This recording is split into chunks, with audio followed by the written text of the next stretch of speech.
Irmãos, a graça e a paz de Jesus. Realmente a gente já fica com saudade, porque sendo hoje o último dia, uma história maravilhosa foi construída nesse lugar aqui, nesses dias desde sábado, e fiquei muito feliz de saber que isso aqui já está reservado para o ano que vem, né? Com situação, eu só sei que o preço será o mesmo que alugou, né, irmã? O dono está aqui, não, para ele não aumentar o preço, né? Amém. Amém. Faz as melhorias, mas é abençoado. Vamos orar por ele.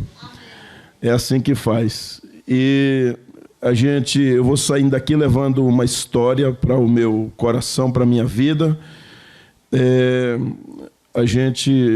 Eu acho que eu estou crescendo de uma forma assim impressionante, né? Fiz um retiro mesmo. Era aqui, a boa parte do meu quarto ali, mas para meditar e ler.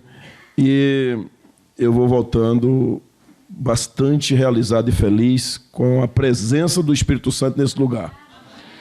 Eu sei disso e eu também sei que isso aqui tem sido uma oxigenação espiritual para esse grupo aqui, porque eu posso dizer claramente, Deus colocou um grupo aqui, não foi muita gente, foi um grupo que Ele queria que viesse para ser tratado e treinado para que essas pessoas, quando voltarem para suas igrejas, né, a grande maioria da PIB, tem uns irmãos em outras igrejas também, mas você vai fazer a diferença.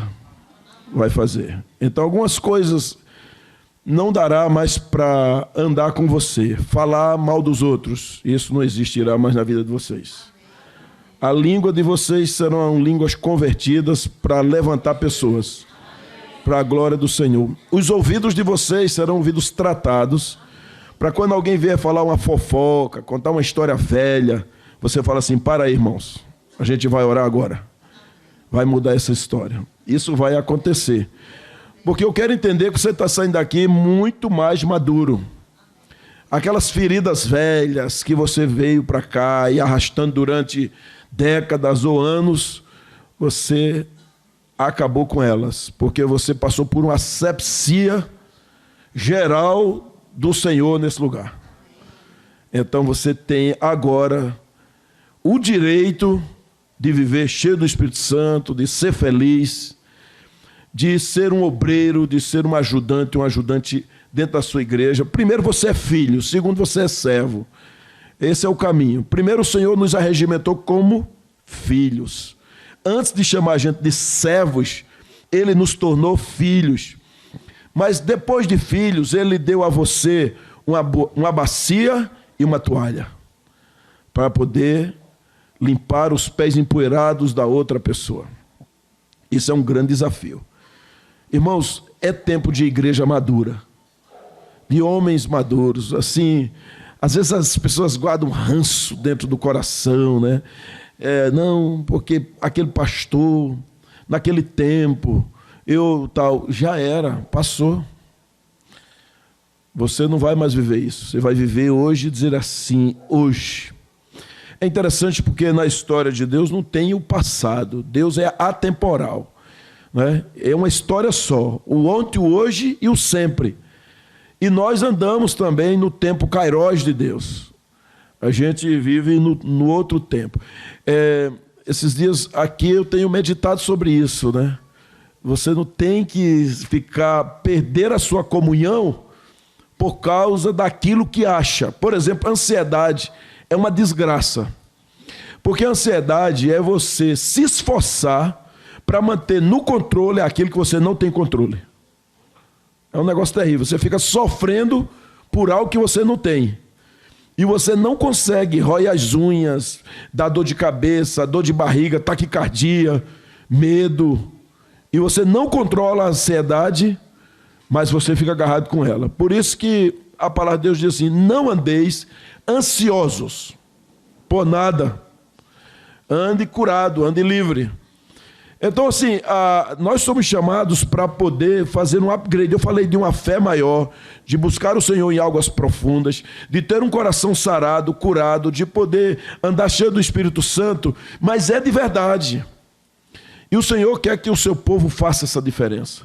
E eu quero entender que, vamos pensar aqui, porque aqui tem irmãos da presbiteriana, temos da Igreja de Deus e outros, mas especialmente a primeira, porque onde tem o grosso dos irmãos aqui, vai passar por um tempo de avivamento excepcional, extraordinário. Mas você tem que ser esse agente.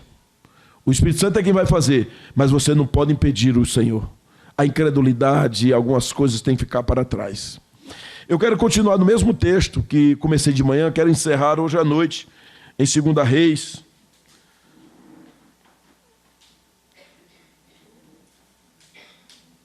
No capítulo 6, versículo 15 ao 20.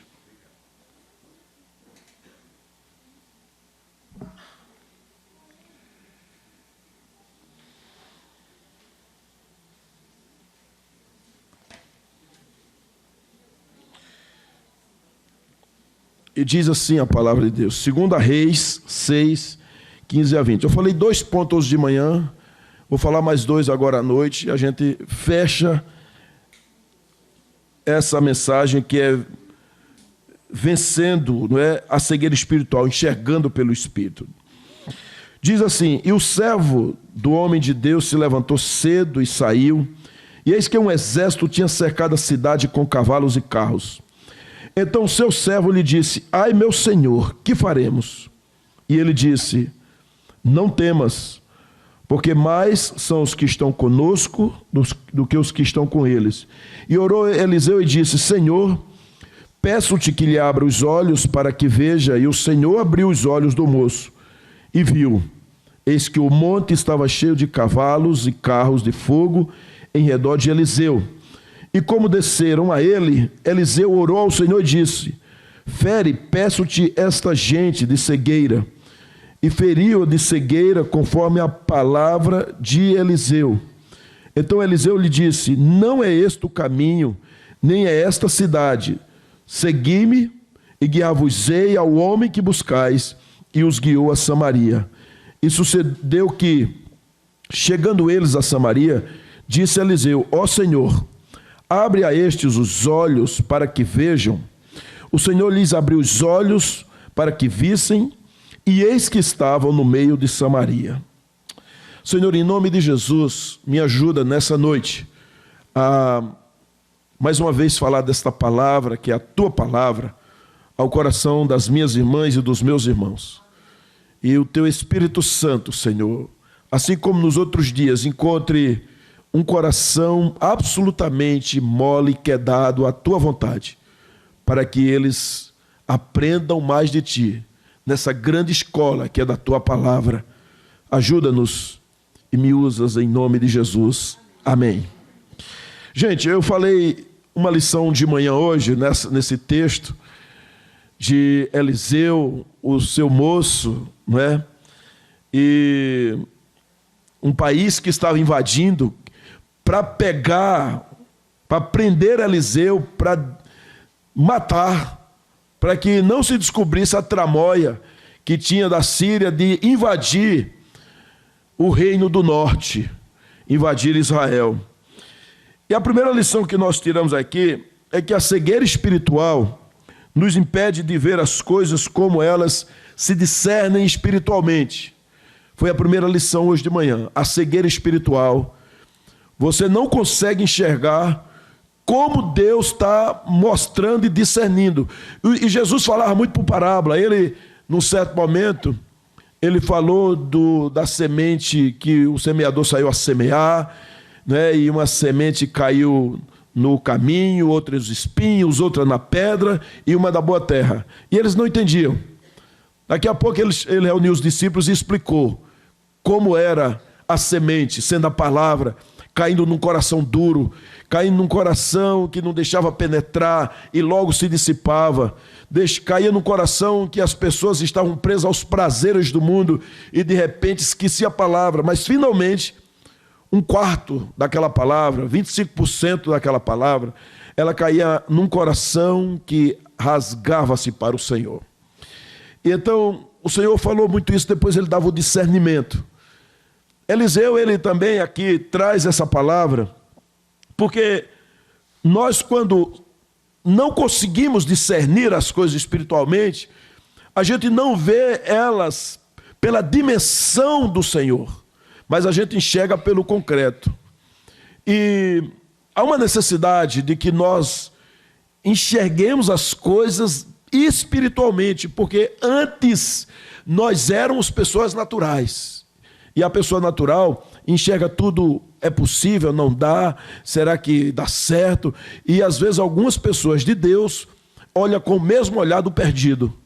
É incrível. Ele tem o mesmo jeito, os mesmos trejeitos, as mesmas estratégias. Ele fica fascinado.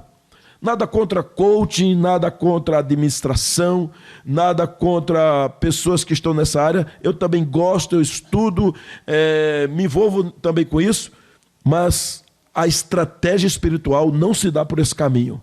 Se dá por uma visão aprofundada no Espírito Santo. Então não se enganem, para que você não ande realmente tentando resolver as coisas de Deus com as suas estratégias. As nossas armas não são carnais, elas são poderosas. Nós andamos com a arma do Senhor. Davi foi contra o Golias no nome de Jesus, porque pelas armas dele, ou o próprio exército de Israel, já era um fracasso, só pelo tamanho do gigante e pelas estratégias de guerra que os filisteus tinham. Não se enganem. Então, busque no Senhor as armas espirituais para discernir espiritualmente.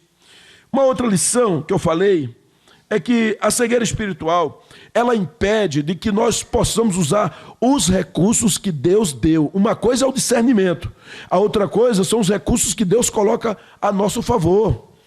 Então, o profeta, ele estava tranquilo, mas o servo estava angustiado. E às vezes nós encontramos isso. Você anda angustiado, não só porque pode até estar enxergando, olha só, você pode estar enxergando corretamente, espiritualmente, mas você não usa as armas que Deus está lhe dando. As armas que o Senhor dá. Lembre-se que o Senhor dá recursos a você. Pastor, que recursos são esses? Gente, tem muitos. E alguns deles são absolutamente novidade, é uma coisa nova que Deus está dando para você. Às vezes pode ser uma pessoa que Deus está colocando na sua vida. Uma porta que está se abrindo que você está vendo. É uma palavra que você precisava ouvir. Às vezes liga o rádio e sai uma palavra e você fala assim, era isso. É Deus confirmando isso. São recursos. Porque o servo não era capaz de discernir as carruagens de fogo. Enquanto o profeta via, o servo não enxergava. Então precisava, Paulo disse assim, sede meus imitadores.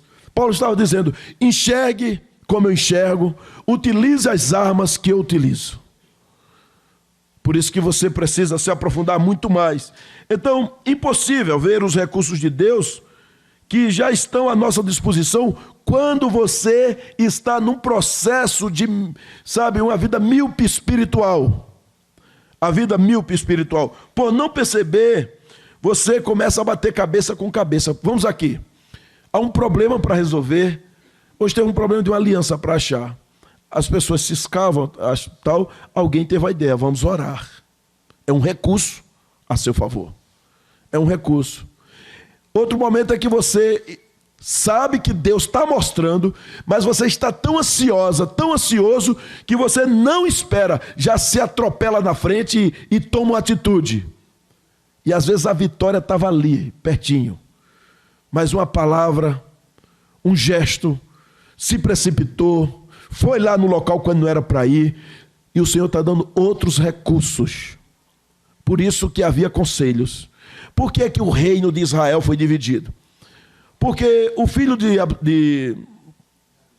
de Salomão, ele pediu conselho aos mais velhos, eles deram um bom conselho. Pediu aos mais novos, o conselho foi errado, ele seguiu. Ele tinha uma visão, usou os recursos errados e o reino foi dividido. Então saia daqui com algumas coisas a mais, além de tudo que o Senhor tem falado com você. Busque os recursos espirituais que Deus está lhe dando. Não seja precipitado. Agora, quando você já discerniu e você já tem os recursos, é hora de agir. Agir. O povo de Deus tem que ser um povo sábio. Um povo que realmente não quebra a cara à toa. E isso é uma grande verdade. Então a gente precisa ter os nossos olhos abertos para que possamos tomar posse, uma expressão muito usual hoje no nosso meio, tomar posse e guerrear a guerra que Deus mandou a gente guerrear, mas é a certeza que sairemos vencedores.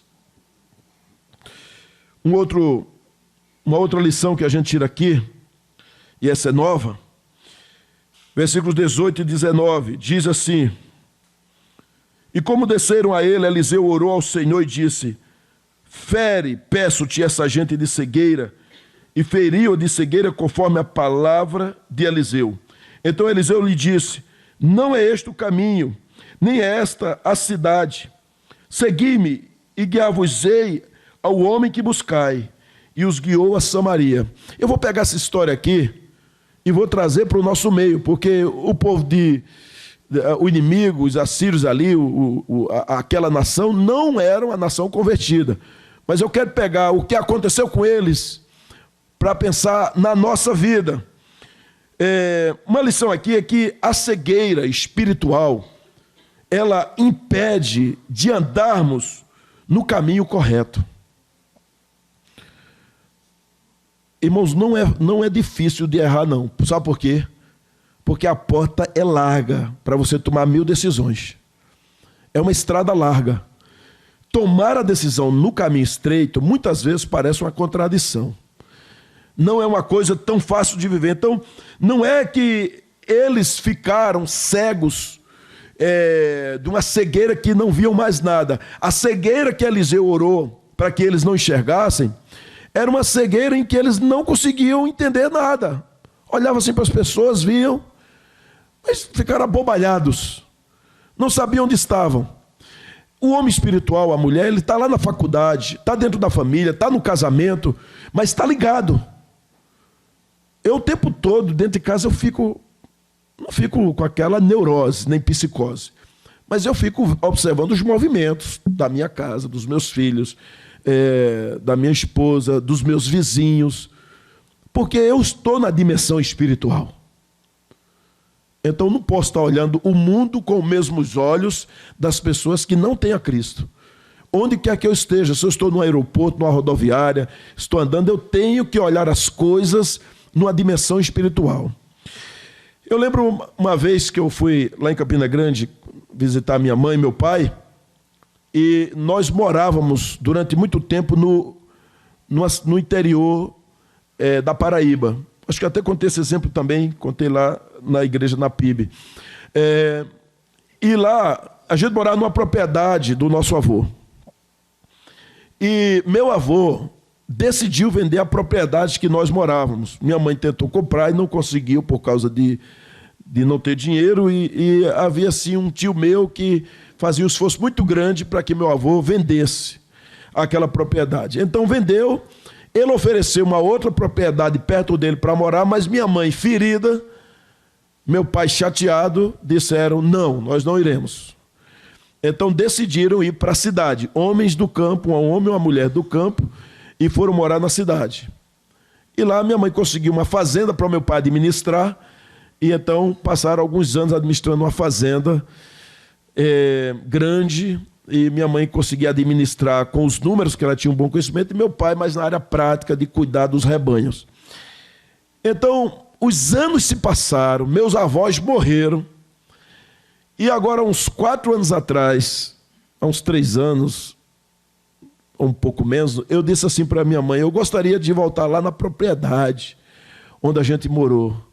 Eu queria ver lá. E na hora, minha mãe disse assim: eu não tenho a menor saudade daquele lugar. E quando ela falou isso, o Espírito falou no meu coração: continua ferida. Os pais morreram, mas ela anda ferida com isso. Então, na mesma hora, Deus me deu uma estratégia. Ele falou assim, fale que não vai para matar a saudade, mas que você vai naquele lugar para orar. E sendo ela uma serva do Senhor, uma diaconisa, uma mulher acostumada a orar e ver os milagres de Deus, eu falei, minha mãe, a gente vai naquele lugar para orar. Mas eu queria matar a saudade. Mas Deus me deu uma outra estratégia. Então ela disse, assim a gente vai. Aí eu coloquei ela e meu pai dentro do carro. Quando nós chegamos em Boqueirão, que estava a 6 quilômetros do sítio lá, ela disse assim, você tem certeza que é ir naquele lugar? Eu digo, nós precisamos ir orar ali. E eu louco para chegar lá. Então a gente foi. Quando a gente chegou, encontramos Antônia, que era a filha do proprietário que tinha comprado lá, mas que também já havia morrido, ele e ela. Eles eram padrinhos na época que a gente era católico.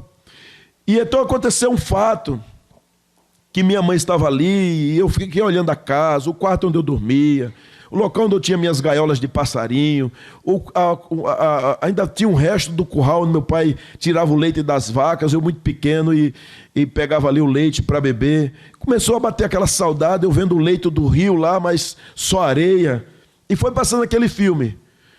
E eu falei lá para a Antônia, a gente chama ela de Toinha, eu disse, olha, e ela toda feliz, muito feliz por ver a minha mãe. E eu disse, será que a gente pode orar nesse lugar? Aí ela disse, pode, claro, eu sou crente. Aí ela falou que estava frequentando, acho que a Igreja Universal, quer dizer, para quem era uma pessoa católica, muito assim, como o caso dela. Então Deus tinha começado a trabalhar o coração dela, disse que tinha uma filha que estava na Assembleia de Deus aqui em Recife. Aí minha mãe falou assim, eu quero falar. Aí pode falar, ela disse, olha, eu tinha feito um voto comigo mesmo, de que com os marianos eu nunca mais queria nem conversa, nem vê-los. E ela contou uma história que uma vez uns dos marianos, que foram ele que comprou a terra, foi lá em Campina Grande e foram lá perto de casa, e na minha casa entrou um garoto, acho de 4 ou 5 anos, e ela descobriu que era parente dos marianos. E ela disse assim, de quem é esse menino? Aí deram o nome, era um dos parentes. Ela disse, eu não quero você aqui, sai daqui. Porque ela estava com o coração machucado há 30 anos. Machucado lá. E você não imaginava que aquilo estava lá. Então ela falou assim, ela disse, hoje, aqui nesse lugar, eu estou liberando perdão para os marianos. E eu vi Deus trabalhando ali de uma forma impressionante. E eu chorei naquele dia, porque eu vi uma maldição sendo arrancada do meio da minha família, daquilo ali, né? E liberando perdão para aquela outra família ali. E a Toinha ficou assim, louca, assim, Maria, eu não sabia que era que você tinha essa raiva da gente e tal. E Deus fez aquele negócio. E assim, eu estou falando isso de alargar as tendas, a visão espiritual, porque às vezes tem coisas velhas, antigas, que o fato da pessoa estar servindo, é um pastor, é um diácono, é um presbítero, né, uma irmã que está no negócio, mas está com aquilo lá dentro há anos trabalhando, ou não enxerga os recursos que Deus está dando. Então eu aprendi isso, que quando você tem dificuldade na sua família, num parente, porque lá alguém falou uma brincadeira, ou fez uma raiva, ou uma dívida que machucou você, não deixe de ir, volte lá, mas procure ir não como filho, vá como servo de Deus. E se naquele lugar der para ser filho, dá para ser irmão, amém. Se não for, você está ali como servo ou serva do Senhor, para orar e para abençoar aquele lugar. Quando você faz isso, você se cura dos seus sentimentos, porque os sentimentos são perigosos. Os nossos sentimentos nos empurram para baixo, porque o meu sentimento, tem hora que eu estou gostando e tem hora que eu não estou gostando, mas em Cristo não tem essa de gostar ou não gostar, eu estou indo em nome de Jesus. Então você consegue entrar em lugares escabrosos, complicados, difíceis, você vai lá e faz, porque você está indo como profeta de Deus, como servo de Deus. Irmãos, esse profeta de Deus de hoje não tem mais, não é como o profeta do Velho Testamento. Mas Paulo, ele elenca essa possibilidade. fala das filhas de Ágabo, tem situações que é aquela pessoa que tem uma visão apurada da palavra de Deus e fala o que está escrito. Não é que vai falar coisas novas no sentido a respeito de Cristo, não, porque Cristo já veio e ele voltará, mas ele é um instrumento poderoso nas mãos de Deus. Então, eu aprendo aqui com essa questão de Eliseu, é que a cegueira espiritual, ela pode nos impedir, e vai impedir, de andarmos no caminho certo. Sabe, aquelas pessoas não conseguiam enxergar o que estava acontecendo. E Eliseu se apresenta diante da tropa, e fica diante do inimigo, e ela não reconhece. Os olhos espirituais estavam embaçados deles. E eles não enxergavam que Eliseu, a quem era a pessoa para eles tomarem, eles não tomaram, não pegaram. Ao contrário, Eliseu bate papo com eles, conversa com eles. Os soldados não conseguem discernir que o profeta estava no meio deles. Não conseguem. E nem acharam o caminho para Samaria. Gente, deixa eu falar um negócio. A cidade de Samaria era a cidade do reino do norte. Todo e qualquer estrategista de guerra, inimigo de Israel, todo soldado tinha no bolso o mapa onde ficava Samaria. Sabia de tudo. Não precisava de mais nada. Era algo certo. Sabia a estrada, sabia onde era a cidade, sabia como eram os muros, sabia até certamente a quantidade de soldados. E a cegueira impediu que eles vissem tudo isso. Então, nós precisamos entender que a Síria precisava neutralizar primeiramente o profeta, porque ele descobria todas as estratégias da Síria. Mas esse foi um fato inusitado. E uma vez que eles perderam o senso de visão, então perderam-se completamente. O que eu acho mais interessante aqui é que o Senhor fez com que Eliseu conduzisse o negócio para um outro caminho. E eu queria imaginar aqui, tirar algumas verdades disso, porque às vezes nós somos feitos esses sírios. Às vezes a gente anda no piloto automático, sabe? Não conseguimos perceber a presença de Deus. O Senhor vai dando alertas, vai alertando. Olhe bem para mim, ninguém, nem um crente, vai para o buraco antes do Senhor emitir dezenas de alertas. Ninguém vai pecar se o Senhor não alertar antes, o Espírito Santo alerta. Nós deveremos andar na luz verde. Nós andamos na luz verde. Quando a coisa, você quer atropelar, uma luz amarela acende dentro do seu coração na hora. Acende uma luz amarela. E a luz amarela está dizendo assim, recue. Recue. Mude aí. Recue agora. Só que tem hora que ela vai ficando mais forte. Vai ficando mais forte. E se você insistir, vira vermelha. E aí você já transgrediu. Há um alerta continuamente. Né? É como alguém falou, há um transponder, que é um instrumento no avião que fica o tempo todo dizendo se tem algum objeto estranho na frente, né? A questão, tem um radar com alta precisão, diz se tem uma tempestade, como está a situação, se tem alguma coisa. Nós somos chamados a estar com o transponder da nossa vida ligado 24 horas. E no menor sinal amarelo que se acende, você tem que mudar a rota imediatamente. Então, muita gente vai afundando, a gente perdida por causa disso. Conheço gente que faz uma confusão tremenda, o casamento está indo para o buraco, está ficando ruim, a comunicação acabou, tem acusações, tem às vezes desconfiança, mas a pessoa deixa a luz amarela acesa até arrebentar. E depois choram lágrimas de sangue e falam assim, por que eu deixei fazer isso? E às vezes tem gente que não adianta, a gente leva no gabinete e conversa e fala assim, perdoe, muda isso aqui. Não tem mais jeito, pastor, eu não aceito, Mas você aceita Jesus lhe perdoar? Jesus eu aceito me perdoar, mas eu não perdoo. Então, há gente que vai afundando. Às vezes o Senhor está dando alerta na sua vida financeira. Gente, tem crente avarento, sabia disso? Ama o dinheiro, ama as coisas. Ele tem mais prazer de falar do que é dele do que das coisas de Jesus. E não precisa fazer campanha para isso, né? Essa questão de ofertante, dizimista, é uma questão de um coração convertido. Não tem por que não ser. Ah, pastor, e dízimo está no Novo Testamento? Ainda que não tivesse, teste seu coração. Não é por não estar. Tem gente que realmente hoje não está, mas eu tenho uma experiência. Essa questão de ser dizimista, por exemplo, é uma coisa automática na minha vida. Automático. Se tudo é do Senhor e Ele me abençoa de uma forma impressionante, por que é que eu não posso abençoar o reino a começar com 10%? É uma questão de generosidade. É uma questão de um coração que, quando o Senhor instituiu o dízimo lá atrás, foi para dar uma prioridade no coração do ser humano, porque o dinheiro, ele é uma força, ele é um Deus, ele é um mamon. Ele tenta administrar a sua vida, riquezas no geral. Riquezas como um todo.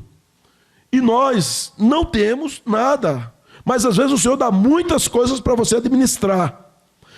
Então você converte o seu coração, porque você sabe que você não trouxe nada, não levará nada. E por isso que você não amará o dinheiro. E nem por isso você é um esbanjador do dinheiro, porque você é um administrador. Por isso que você sabe o que fazer com o dinheiro. Existe um curso chamado CRAU. Não sei se ele já chegou aqui. É da Universidade da Família. É um curso fantástico. Uma vez veio um oficial do Exército, passou 1 ano lá na IBAL, e ele perguntou se podia. Eu vi o negócio, eu fiz o curso, e mudou a vida de muita gente. Quando eu digo mudou, é porque tinha irmãos bem resolvidos financeiramente, e ele disse, eu não preciso disso. Eu digo, faça. Aí ele fez. Ele disse, pastor, mudou a minha visão de administrar aquilo que não é meu. Às vezes a gente não sabe. Então, às vezes a gente tem uma cegueira limitada nas questões dos recursos, da situação de dinheiro, de casamento, de relacionamento, de amizades, pega atalhos, pega caminhos, e nós somos chamados para consertar isso. Irmãos, aqui é uma aula geral para você consertar tudo de uma vez só, aos poucos, né? Mas você tem que ir consertando, para poder ir resolvendo as coisas. Se tem uma coisa que as igrejas precisam hoje, de homens, mulheres e jovens tratados e maduros, que não fique ao sabor dos ventos. Então, os anos não curam ninguém. O tempo não cura ninguém. Ah, eu vou esquecer. Não adianta, você não esquece. É como se fosse a poeira em cima da ferida. Quando soprar, aparece. Não é a cicatriz, aparece o câncer espiritual. O tempo não cura, tem que ser tratado. Tudo na nossa vida tem que ser levado ao altar de Deus. Levar ao altar. E ali por isso que tem o sacrifício, tem o holocausto. É no holocausto do Senhor que você realmente se livra daquilo que tira a sua paz. Com coragem, seja corajoso, amém? Seja corajosa. Mas você verá a sua vida andar numa paz que nunca imaginou. Uma vida tremenda, uma vida maravilhosa. Então, saiba disso, que o tempo não vai agir favoravelmente a você. Os anos você vai passando no automático e muda as paisagens, muda o local, muda com o tempo, mas não ajuda. Tem que ser um encontro seu com o Senhor. Então a gente fica imaginando que os sírios foram conduzidos para o epicentro do seu inimigo, porque é interessante, olha o que aqui ele diz. Ele fala aqui. E sucedeu que, aliás, ele diz no 19, não é este o caminho. Olha, Eliseu, que era o inimigo, era para quem deveria ser capturado, ele falando para os sírios. Não é este o caminho que vocês estão buscando o homem. Não é esta cidade, enganando eles. Segui-me e guiar-vos-eis ao homem que buscais. E o guiou a Samaria. Ele levou o exército para o centro de Samaria. E eles, abobalhados e cegos, quando ele disse ao Senhor, Senhor, abre os olhos dele. Eles olharam assim, eles estavam cercados por Israel. E o rei de Israel disse assim, profeta, ele chama de pai, pai, eu posso acabar com eles? Ele disse, não, Era a vitória mais boba e mais fácil que tinha. Mas não. Vocês não vão acabar com eles. Ao contrário, bota um banquete e dá comida a eles. E depois manda eles irem embora. A última lição que eu tiro aqui é que o Senhor, Ele abre os nossos olhos para nós sermos pessoas generosas. Para a gente perdoar. Para a gente amar. E por isso que a palavra de Deus nos dá algumas conotações de que o caminho, Jesus disse, eu sou o caminho, a verdade e a vida. Ele é tudo. Esse é o caminho que a gente vai andar com os olhos bem abertos. A nossa vida espiritual. E ele convida nós para isso. Lá em 2 Coríntios 4, 3, 4, ele diz assim, mas se o nosso evangelho está encoberto, para os que estão perecendo é que está encoberto. O Deus desta era cegou o entendimento dos descrentes, para que não vejam a luz do evangelho, para que não vejam a glória de Cristo, que é a imagem de Deus. Então, queridos, há pessoas que estão com os olhos fechados pelo adversário. Por isso que hoje você é chamado a ter uma vida melhor, com os olhos abertos. Você pode chamar a sua família em casa, a partir de amanhã, e viver melhor. Pare de queixume, de reclamar de tudo. Mas ter um momento de lazer com seus filhos, com a sua casa, só com o marido. Ah, no teu marido, tenha lá com alguém, algum parente. Aprenda a sorrir mais, a abraçar mais, a não corrigir os outros. Porque alguém que só vive corrigindo os outros é porque também tem uma ferida. A gente corrige no amor, espera um momento, fala, não seja conivente com o pecado. Mas alargue a sua visão, veja os recursos de Deus. O Senhor já havia mandado as carruagens de fogo e não precisou usar, viu, irmãos? Era só para dizer que estava ali. Porque não está dizendo que você vai usar todos os recursos, não.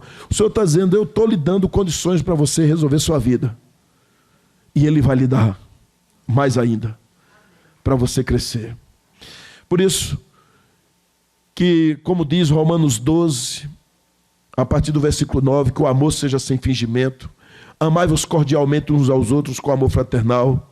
Se o teu inimigo tiver fome, dá-lhe de comer, se tiver sede, dá-lhe de beber.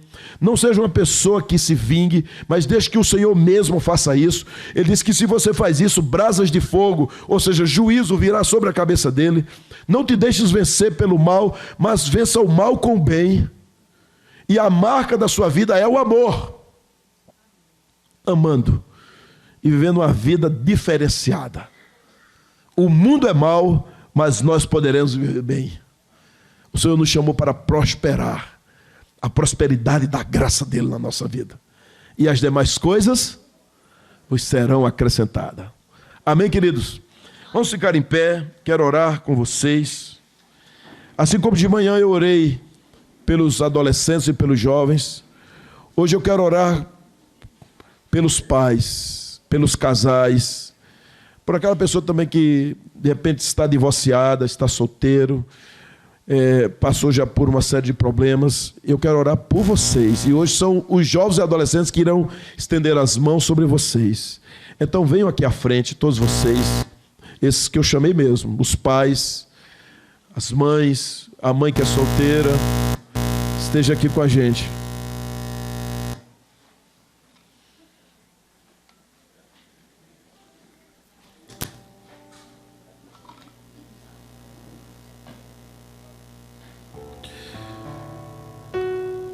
Porque vocês terão o coração convertido aos filhos.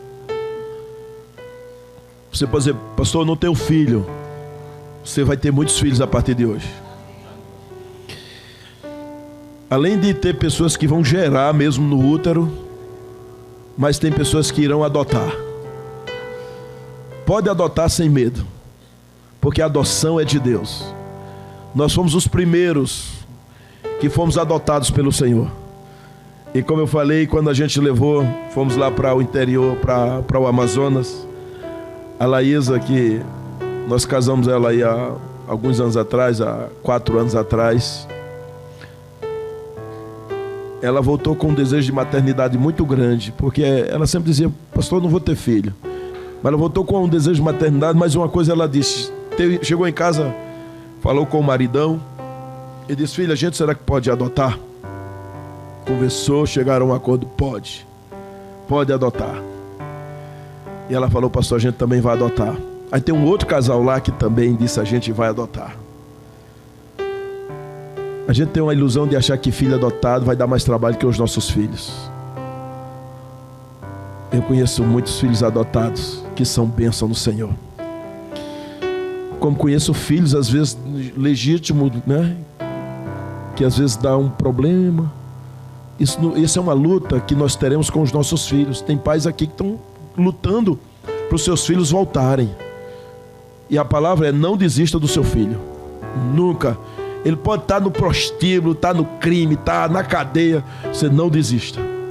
Porque quem dá a última palavra é o Senhor. É o Senhor. Então, eu quero chamar aí os jovens e adolescentes para ficar aqui atrás, porque são vocês que vão orar hoje aqui, hein? Olha a responsabilidade de vocês. A meninada aí é quem vai orar. Então vocês sejam melhores pais, melhor mãe, ou no caso mesmo ainda vai passar por um processo de adoção, mas também seja um melhor marido. Não leva o problema calado no coração, melhora o diálogo. Deus é o Deus do diálogo. Se Deus fica de boca fechada, mudo, nós estaríamos mortos. Mas Ele falou tanto que mandou aquele que é a própria voz, é o seu Filho, é o verbo da vida, é o Logos de Deus, é Jesus. Foi Ele que disse: haja luz. Ele poderia ter pensado: haja luz. Ele não pensou, Ele falou: haja luz. Significa que o que vai resolver a sua casa, a situação, é a conversa, é o diálogo, não é a agressão. E quando um fala, o outro ouve. Depois o outro, mesmo que não tenha gostado, fala assim: eu vou orar. Seja um bom ouvinte. 2 ouvidos e uma boca. Seja um bom ouvinte, ouça. Mas ouça respeitando o outro, sem agressão. Suporte. Você não tem que gostar de tudo, porque a outra pessoa é exatamente diferente de você. Foi Deus que fez assim. A minha mulher é bem diferente de mim, mas isso não muda o meu amor por ela, a não ser para crescer e de compromisso. Para aqueles que estão casados aqui, uma palavra: nunca se separe exceto a morte. Nunca se separe. Não cogite a hipótese do divórcio. Amém? Se cogitaram isso, peçam perdão a Deus. Abra o coração para sua mulher, para o seu marido e fala assim: isso acabou. Vamos reatar a aliança. Só a morte. Porque o Senhor quer fazer uma obra a partir de onde você está. Casamento forte é como se fosse uma aliança entre Jesus e a igreja. Gente, estendam as mãos sobre eles, por favor. E depois alguns jovens aí também podem levantar a boca e orar. Pai querido, em nome de Jesus, nós oramos, Pai, pelos pais, pelas mães, por aquela pessoa que é só mãe, mas já não existe mais o pai. Senhor, aquele que veio aqui à frente, só Tu sabes e conhece o coração. Passam por lutas, por solidão, por guerras muitas vezes, por crises existenciais, mas nessa noite, assim como o Senhor abençoou os filhos de manhã, que todos aqui saiam fortalecidos no Senhor, com uma aliança renovada, fortalecida. Senhor, onde Satanás bate em retirada, porque ele, sendo sujo, pai da mentira, da discórdia, ele não tem vez aqui no meio dessas famílias, porque são famílias lavadas no sangue de Jesus, abençoadas, casamentos fortalecidos, linguagem sã, o Espírito Santo fluindo no meio dessas famílias aqui representadas, fortalecendo, a começar com a vida do pastor e da sua querida esposa, das suas filhas, de genro. Ó Deus, abençoando, que o Senhor dê saúde, o Senhor dê força, dê alegria, dê unção, dê a visão alargada, Senhor, e aqui a igreja do Senhor representada seja tratada no poder do Espírito Santo. Ó Senhor, corações dos pais convertidos aos filhos e corações dos filhos convertidos aos pais. Portanto, Senhor, tira todo espírito de orfandade, de abuso. Não importa como tenha sido o pai, a mãe no passado, mas hoje o Senhor está fazendo uma obra nesse lugar. Bendito Tu és, ó Deus, para que eles retornem às suas casas, sendo uma pessoa melhor para o Senhor, para o cônjuge, para o filho, para os pais, para os sobrinhos, para a sociedade. Homens tratados e curados. Nós abençoamos, Pai. Louvamos o Teu nome, Te exaltamos e consagramos a Ti, em nome de Jesus. Amém. Alguém aqui nessa noite estava afastado de Jesus e fala: a partir de hoje eu vou andar com Jesus? Não sei se tem. Se tiver, só faça um sinal, só para a gente saber. Tem alguém? Não? Ou todo mundo já está com o livro escrito no livro da vida aí? Se alguém fala: pastor, eu tenho dúvida, levanta a mão que a gente vai orar por você. Você tem certeza? Todo mundo tem certeza? Amém? Espero que sim. Deus seja louvado. Abracem uns aos outros. Glória a Deus. É maravilhoso isso que o Senhor está fazendo. Declare o amor. Declare mesmo. Tem marido que nunca mais disse para a mulher que amava. Diga assim. E mulher, tem mulher que fala assim: ele já sabe. Não, ele quer ouvir. Então, que Deus abençoe. Amém. Glória a Deus. Deus abençoe vocês, queridos. Foi uma maravilha, uma bênção estarmos juntos, para a glória dele.